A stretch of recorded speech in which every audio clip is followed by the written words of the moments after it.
الفاتحة ابنة القبول والفتوى والمنوح والسلامة وإلى حضرة النبي المصطفى سيدنا رسول الله محمد صلى الله عليه وسلم وعلى آله وأصحابه وذريته ولجميع الأولياء والعلماء والشهداء والصالحين والمفسرين والمحدثين وأئمة المجتهدين والمقلدين لهم في الدين خصوصا لشيخنا الكبير العالم العلامة العارف الحبيب سقف بن مهدي بن شيخ أبو بكر بن سليم وآله وذريته ومشايخه وتلاميذه وتلميذته ثم خصوصا إلى الشيخ الإمام العلامة أحمد بن رسلان الشافعي ثم إلى الشيخ العلامة أحمد الحجازي الفشاني تغمدنا الله برحمته ومغفرته وأسكنه في جنة النعيم ويعيد علينا من بركتهم وأسرارهم وعلومهم ونفحاتهم في الدين والدنيا والآخرة إلى حضرة النبي المصطفى صلى الله عليه وسلم. الفاتحة.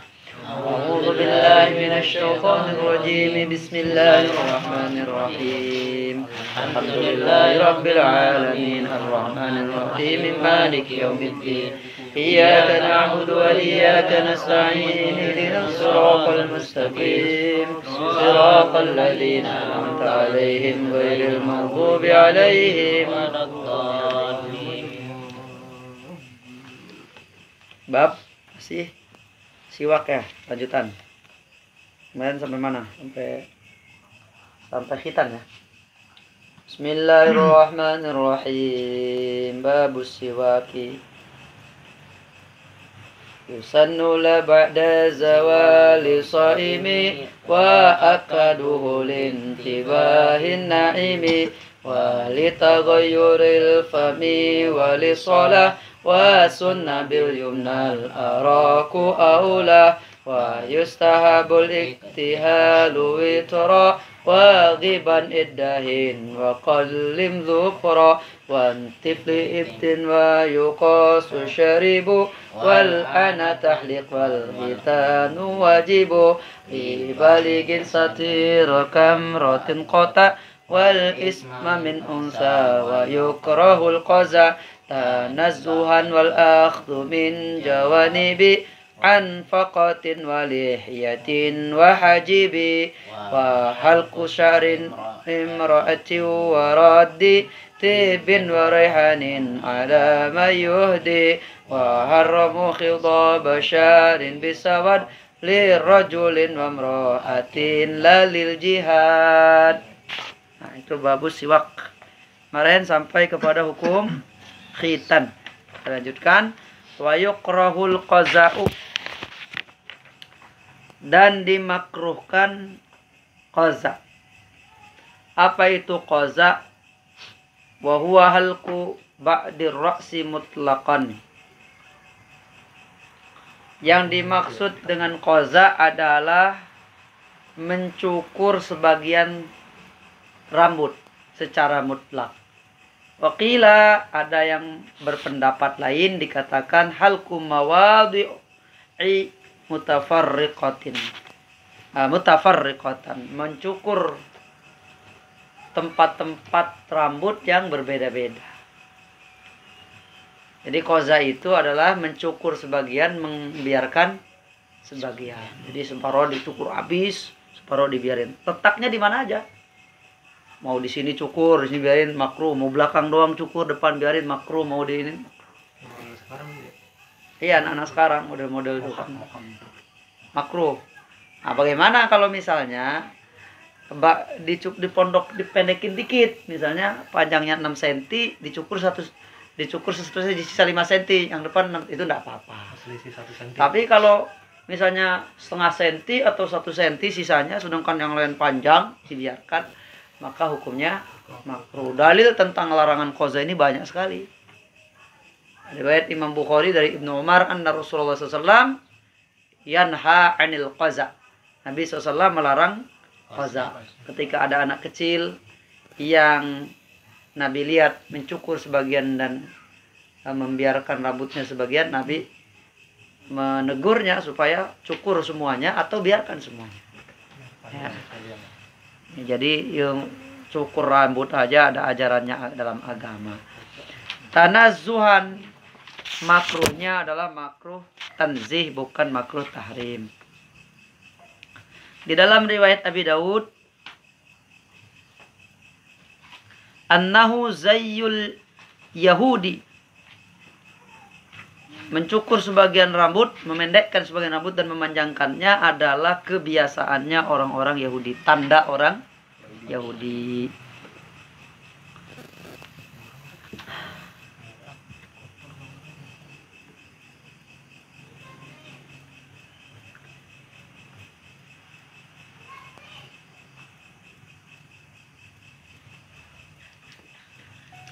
Dan tidak apa-apa mencukur semua rambut, dibotak, digundul itu tidak apa-apa. Fala ba'sa bihi liman arada tanzif, dengan tujuan pengen bersih.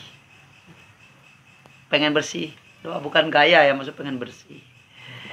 Wala bitarkihi, juga tidak mengapa orang yang tidak mencukur rambutnya, dibiarin panjang. Liman arada ayudhinahu au yurajjilahu au yurajjiluhu, orang yang pengen memanjangkan rambutnya. Wala yusannu halqur ra'si fi ghairi nusukin, tidak disunnahkan menggundul rambut, mencukur semua rambut kecuali bagi orang yang sedang melakukan ibadah manasik. Nusuk maksudnya umroh atau haji. Jadi gundul atau botak itu tidak sunnah. Hukumnya biasa aja, boleh aja, tidak sunnah. Yang sunnah itu ketika orang nusuk bahkan menjadi rukun haji. Oh, dihabiskannya itu sunnah. Cukur sedikitnya wajib. Au mauludin, atau selain daripada bayi pada hari ke-7 dari kelahirannya. Itu sunnah dicukur semua. Dihabiskan rambutnya. Lalu ditimbang dengan emas seberat rambut yang dibotaknya itu dan disodakohkan. Tentu bagi orang yang mampu.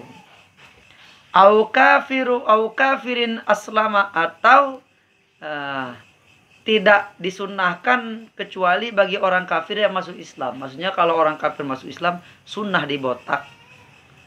Wa masih wadzalika mubahun, dan selain itu hukumnya boleh. Orang yang selain disebutkan tadi, orang yang sedang manasik, atau bayi umur 7 hari, atau orang kafir yang masuk Islam, tidak sunnah mencukur habis rambutnya, botak atau gundul. Tapi bagi selainnya hukumnya boleh-boleh saja. Wa yustahabbu, dan disunahkan lahu bagi orang yang mencukur rambut, dafnu ma yuziluhu min zufrin wa sya'rin wa damin. Sunnah hukumnya ya untuk mengubur kukunya, rambutnya atau darah yang terlepas dari badannya. Sunnah dikubur kuku, rambut, karena itu bisa jadi media orang mengirimkan sihir. Tuh, kotor kan biasanya dibuang ke got tuh. Nah, itu juga mengganggu bangsa jin. Jadi bangsa jin bisa terganggu, jin-jin kafir, jin-jin jahat ganggu istri kita itu lewat rambut yang kebuang-buang itu. Kan misalnya sering kan kita kalau pas lagi istri lagi bersih, kita nggak suka sama istri kita itu, nggak mau megang gitu. Pas kita mau dia haid. Nah itu dari setan juga. Atau nggak haid tapi tetap keluar darah istiadat, darah penyakit. Jadi kita merasa jijik kepada istri kita. Itu bisa diambil sebab rambut yang terbuang-buang itu. Nah, karena itu baginda Rasulullah SAW juga dulu pernah kena sihir, yaitu rambutnya beliau diambil, lalu ditaruh di satu daun, satu kayu, diikat dengan buhul, ditaruh jarum di sana, dan ditaruh di satu sumur. Dan Rasulullah sakit 3 hari karena sihir. Ya, rambut. Nah, yaitu rambut itu diambil karena Rasul itu punya pembantu Yahudi. Jadi sering orang Yahudi itu menyisiri rambutnya Nabi, atau rambut bekas sisir Nabi itu diambil, curi. Oh. Makanya hati-hati jaga badan kita. Bukan hanya sihir dari orang, dari manusia, bisa dari bangsa jin yang saya bilang tadi. Lebih-lebih perempuan yang sedang haid. Wal akhdhu min jawanibi anfaqatin. Dan dimakruhkan juga mengambil rambut apa? Min sya'rin jawanibin. Jawanibi anfaqatin. Bil ifrad lirrajuli wa huwa asy'arun nabitu ala syafatis sufla. Makruh hukumnya mencabut atau menghilangkan atau mencukur jawanibu anfaqatin. Ini bulu yang tumbuh di bawah bibir, rambut yang tumbuh di bawah bibir jangan dibuang, makruh. Biarin. Apalagi dicabut, jangan. Dibuang, jangan. Ini kita baru tahu sekarang. Di post dulu. Iya. Dimakruhkan hukumnya mengambil atau menghilangkan, mencukur rambut yang tumbuh di bawah bibir. Jawanibu anfaqah. Walihyah, juga dimakruhkan mencukur jenggot. Bahkan bagi sebagian ulama, sebagian kecil ulama mengharamkan mencukur jenggot. Kalau mau dicukur niatnya hanya untuk merapihkan. Tapi menghabiskan jenggot itu makruh tahrim. Jangan dihabiskan. Tidak boleh.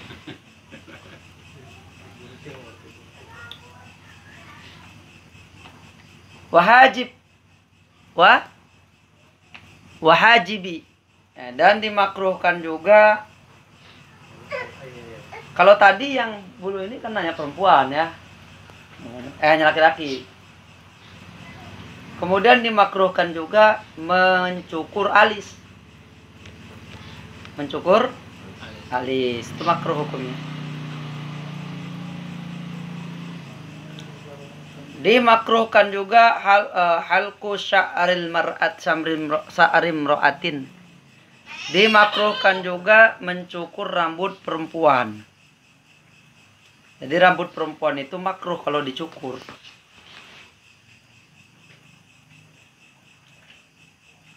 Karena rambut itu menjadi hiasan perempuan. Jadi dirapihkan boleh, tapi dicukur habis jangan. Dipendekin jangan. Kalau bisa jangan dicukur. Kalau udah terlalu panjang paling cuma dikurangin aja. Rambut itu adalah hiasannya illa lidoruroti, kecuali karena adanya lidorurotin, karena adanya darurat atau bahaya. Kalau dipanjangin misalnya jadi banyak penyakit ya dicukur boleh. Atau kutunya terlalu banyak sehingga mengganggu. Atau suaminya merasa terganggu, gak suka dengan perempuannya rambut panjang, dia boleh memendekkan rambutnya. Wa yustahabbu laha halqu lihiyatiha. Disunnahkan perempuan kalau punya jenggot supaya cukur jenggot. Kalau punya kumis supaya cukur kumis. Ya. Sunnah buat mereka. Tetapi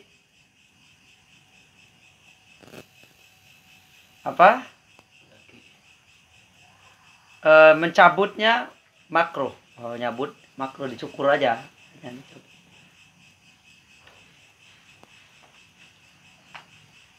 Wanat pusyaib, dimakruhkan mencabut uban. Wastijalu bikibrit aw ghairihi talaban lisuyukhoh lisyaykhuhoh. Dan juga dimakruhkan untuk mempercepat supaya jadi uban, misalnya dengan dikasih kibrit. Kibrit itu bensin, bukan bensin lah, minyak yang bisa menyebabkan gampangnya tumbuh uban. Itu hukumnya juga makruh karena dia pengen buru-buru kelihatan tua. Nah, itu juga makruh.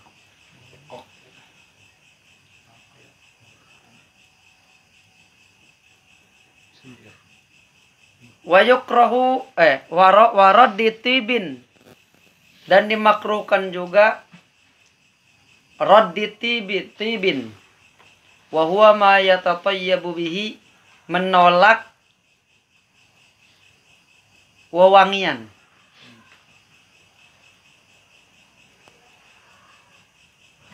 menolak sesuatu yang bisa mendatangkan wangi. Maksudnya orang pakai itu buat wangi. Nggak boleh ditolak. Apa makruh? Waraihan atau yang sudah tercium wanginya. Maksudnya begini. Kan ada orang yang ngasih minyak wangi dalam keadaan botol. Tip. Ada orang yang disemprot. Raihan. Jadi alaman yuhdi. Jadi makruh kalau ada orang memberi hadiah kita tolak. Kalau orang ngutangin boleh tolak. Ya. Kalau orang kasih hadiah jangan ditolak.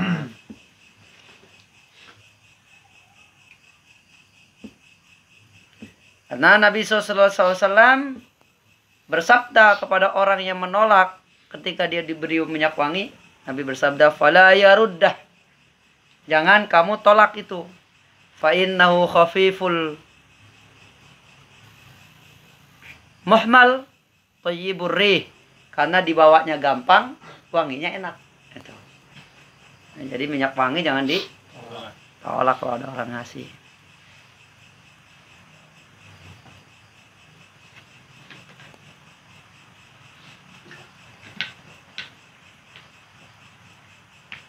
Ada juga menambahkan makruh menolak kalau orang memberikan minyak wangi.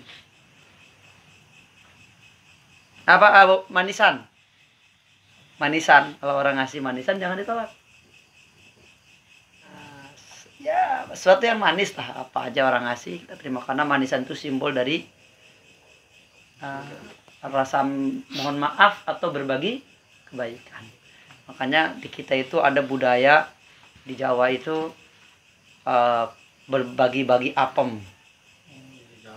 Kan manis tuh. Itu dari bahasa Arab sebenarnya afwan. Sebagai rasa maaf diberi yang manis-manis. Itu kebiasaan bagus zaman dulu kalau datang Maulid Nabi, mereka kalau nggak mampu ngumpulin orang menyembelih kambing, mereka bikin manisan bagi setiap orang yang ketemu di jalan-jalan. Sunnah. Dan kita jangan menolak. Kalau sekarang orang dibikinin teh manis aja nggak mau, Tad. Jangan manis, Pak Ustadz. Saya kena penyakit gula. Orang dulu dikasih gula bahagia. Orang sekarang, ini kenapa ini? Uang gampang dicari, makanan enak gampang, ilmu pengetahuan maju, tapi orang makin susah hidupnya. Naik mobil, AC-nya matiin dong. Saya udah gak kuat AC. Lah, kemarin gak mau panas. Punya uang beli yang mewah kena AC. Dulu gak mampu beli gula, jadi kopinya pahit. Pas udah ada gula sekarang punya penyakit. Ini ada apa manusia nih? Itu namanya turfa'u barakatu kasbihim. Keberkahan dari hasil usahanya dicabut oleh Allah. Usahanya hasil, tapi berkahnya nggak ada. Nggak bisa menikmati. Kasihan mereka punya apa-apa juga nggak bisa menikmati. Yang menikmati malah tukang kebunnya. Yang menikmati malah orang miskin. Orang miskin mah seneng bener. Kasih begituan, dikasih AC, masuk ke masjid AC langsung tidur. Makanya itu ya Allah, saya bilang akhir zaman obat makin banyak, penyakit makin aneh-aneh. Makin banyak obat, penyakit makin aneh-aneh. Karena manusia itu udah sombong. Mereka menduga bahwa dengan punya ilmu tentang kesehatan orang bisa sehat. Mereka menduga bahwa dengan punya harta bisa beli obat dia bisa sehat. Padahal sehat itu cuma hak Allah. Fa idza maridtu fa huwa yashfin. Kalau saya sakit cuma Allah yang menyembuhkan. Makanya ada pepatah bagus. Uang bisa membeli obat, tapi tidak bisa membeli sehat. Nah, uang bisa membeli obat, tapi tidak bisa membeli sehat. Itu yang banyak penyakit jantung, paru-paru yang dirawat rumah sakit sampai datang rumah sakit ke Singapura. Itu yang kaya apa yang miskin? Kalau yang miskin mah Pak, jantung jadi kerok. Sakitnya jantung masih dikerok. Suruh minum bawang, makan bawang putih, begitu aja orang kita itu. Allah, makanya orang yang paling hidupnya terhindar dari penyakit, orang yang paling zuhud di akhir zaman. Makanya antum kalau pengen jauh dari penyakit, hidup zuhud. Hidup zuhud, sederhana. Nah, jangan menantang nasib, menantang takdir. Kita ini lemah. La haula wala quwata illa billah. Tadi ada cerita, orang kena COVID, OTG. Alhasil satu keluarga kena semua 5 orang. Yang 2 yang nggak kena akhirnya suruh keluar rumah, tinggal di apartemen. Ya kan ngeluarin duit itu di apartemen. Ada juga satu tempat kena corona semua, nggak ada yang berobat, cuman senam aja jalan-jalan pagi, berkeringat semua sampai sembuh semua. Nggak ada duit buat swab. Nggak ada duit. Boro-boro buat swab, tapi sembuh semua. Ayat itu ada itu. Itu ayat dari Allah. Zuhud aja.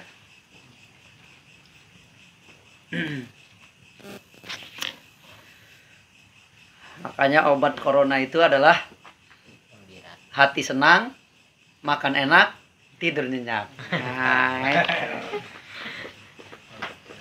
kalau susah tidur, saya kasih resepnya. Datang ke pengajian. Ngantuk sudah. Ngantuk gitu. Ngajinya ngantuk. Waharramu, dan para ulama mengharamkan khidaba sya'rin, menyemir rambut. Nyemir rambut hukumnya haram bisawadin, dengan warna hitam. Lirojulin wa mro'atin, baik laki-laki maupun perempuan. Oh, tadi ada tambahan. Makruh juga menolak pemberian orang nyuruh kita istirahat di rumahnya. Makruh kita tolak. Mampir dulu Pak, nantilah kalau masih ada waktu, kecuali kita buru-buru. Kalau nggak mampir, senang orang itu kalau walaupun kita cuma duduk sebentar minum air putih. Kemudian jangan menolak wisadah, orang yang ngasih bantal. Di kapal kita kalau tidur disewain tuh bantal tuh, malah disewain. Karena orang di perjalanan tuh kan capek ya, tidur kalau nggak pakai bantal sakit. Nah, ada orang kasih bantal, waduh itu gede pahalanya, dan kita jangan tolak.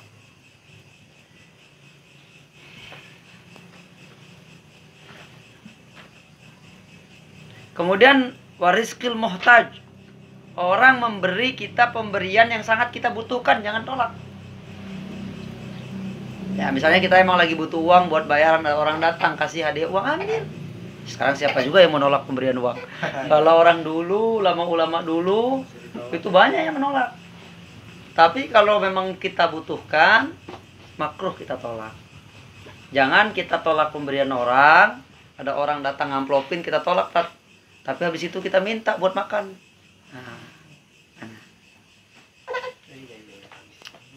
Kemudian tadi kita lanjutkan, haram menyemir rambut, baik laki-laki maupun Nabi SAW bersabda, ijtanibus sawat, tinggalkan warna hitam. La lil jihadi,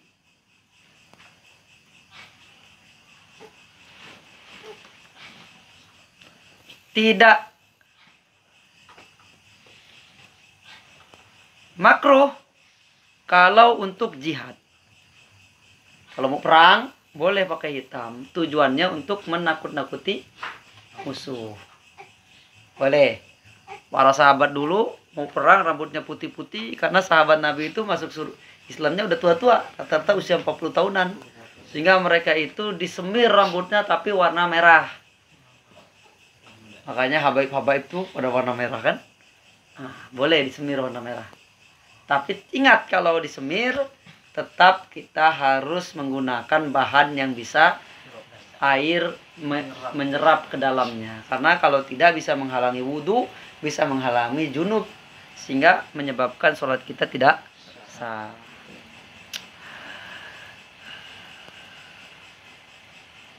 Wa khisabal yadaini warijlaini bil hina. Juga dimakruhkan melukis, Tato. membatik apa Tato. menggambar, melukis, menghias tangan dan kedua tangan dan kakinya dengan henna. Henna orang mau nikah tuh suka pakai henna tuh. Itu dimakruhkan. Kalau semuanya kedua tangan dan kedua kaki dan selainnya.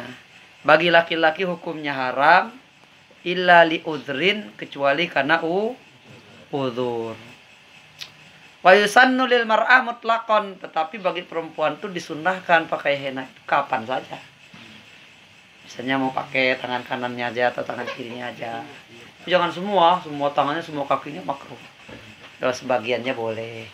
Bagi perempuan kapan saja. Nah, orang kita biasanya pas mau menikah baru iya, supaya terlihat cantik oleh calon suaminya. Oleh suaminya, bukan calon. Oleh suaminya. Tuh. Orang kita berdandan tuh kalau mau ketemu laki-laki lain. Kalau mau ketemu suaminya, kebalik dunia nih, Pak.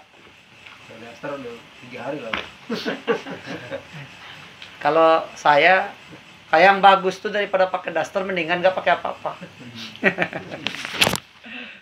Itu tidak makruh kalau suami yang minta.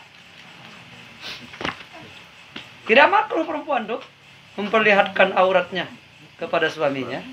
Yang makruh kalau kemaluannya tidak ditutup. Kalau ditutup kemaluannya tidak apa-apa. Hari-harinya cuma pakai pakai BH sama celana dalam di rumah.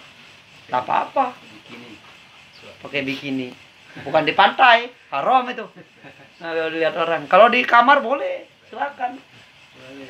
Bagus malah. Supaya suaminya itu betah. Jangan sampai suaminya lagi ngaji inget bini. Pas udah ngeliat bini kagak nafsu. Alhasil setiap ngaji gak khusyuk karena ingat. Karena itu agama kita itu mengajarkan dalam berbuat apa-apa itu harus sungguh-sungguh. Hatta dalam urusan kasur. Urusan kasur harus sungguh-sungguh. Ada babnya, ada tata caranya. Gimana caranya biar istri itu puas, biar suami itu puas. Nanti itu ngajinya bukan jam 12 ke atas.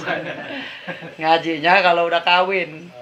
Nanti kita bab ini selesai atau di kitab lain selesai, kita nanti ngaji kitab-kitab yang berkaitan dengan suami istri, baik itu Qudul Ijen, kemudian Fathul Izar, buka sarung. Jadi memang laki-laki itu di rumah sunnah sarungan. Nggak ada kitab buka celana, nggak ada buka sarung. Maksud? Qurratul Uyun. Baca itu. Dan banyak lagi. Jangan dikira ya. Ibnu Umar tuh berkata, Ibnu Abbas kalau nggak salah, apa Ibnu Umar saya lupa lah. Tapi riwayatnya jelas ini dikenal para ulama. Mereka itu mandi wajib sebanyak mereka sholat sunnah. Mandi wajib sebanyak mereka. Apa artinya? Senang sekali berhubungan badan dengan istri. Tuh. Jadi salah satu rezeki dihalalkannya hubungan suami dan istri. Itu kita utang segede apapun, masalah apapun kelar kan? Biasanya kan habis berhubungan langsung tidur tuh. Yang susah tidur gampang ya. Bininya 2. Kalau masih pusing mikir utang tambah jadi 3. Udah terus bininya. Ya, yang jelas di dalam Al-Quran Allah halalkan. Bahkan kalau kalimat dihalalkan itu kan berpahala ya. Kita harus meyakini itu bahwa yang halal-halal itu kalau dikerjakan kita dapat pahala. Itu di dalam Al-Quran, uhillat lakum lailatas syiyam rafasu ila nisaikum. Dihalalkan untuk kamu malam Ramadan tuh bercengkrama dengan istrimu. Makanya kalau bisa Ramadan tuh jangan iktikaf full. Datanglah ke istri. Sebagaimana dulu Sayyidina Umar melakukan demikian dan sahabat-sahabat Nabi melakukan begitu. Itu kan turun ayat gara-gara mereka itu kan Ramadan tuh dilarang berhubungan badan. Dikira sampai malam. Nah, pagi-pagi itu Sayyidina Umar, ya Rasulullah, celaka Umar, celaka. Kenapa? Bawalah cerita, saya semalam kebablasan sama istri saya. Sayyidina Umar, ternyata bisa ngomong begitulah banyak yang lain-lain sahabat begitu juga. Saya juga. Akhirnya turun ayat, tidak apa-apa kalau malam Ramadan, bahkan kalau jadi jabang bayi, jadi di bulan yang bagus, apalagi di malam Jumat, dia habis buka puasa, habis berhubungan itu dia taraweh. Jadi dulu sahabat Nabi itu, mereka itu mandi wajib sebelum sholat taraweh. Jadi buka puasanya itu ya makan, ya minum, ya berhubungan badan. Sahabat Nabi itu. Ya diantaranya Anas bin Malik. Karena Anas bin Malik itu beliau dikasih anak aja 82 laki-laki. Cucu-cucunya 150. Jadi barokah hidupnya itu. Ya doakanlah saya ini minimal bisa punya anak 12. Itu kalau 12 cucu saya nanti anak saya satu punya anak 12 kan cucu saya banyak. 12 kali 12 144. Ya nggak bisa nyaingin Anas bin Malik lah, tapi ya rada mendingan itu. Halo Adam bisa. Ada pertanyaan? Nggak usah diberhenti. Yuk. Nah, ini kayak Nyari kawin nih. Matiin aja. Biasanya kan kawin banyak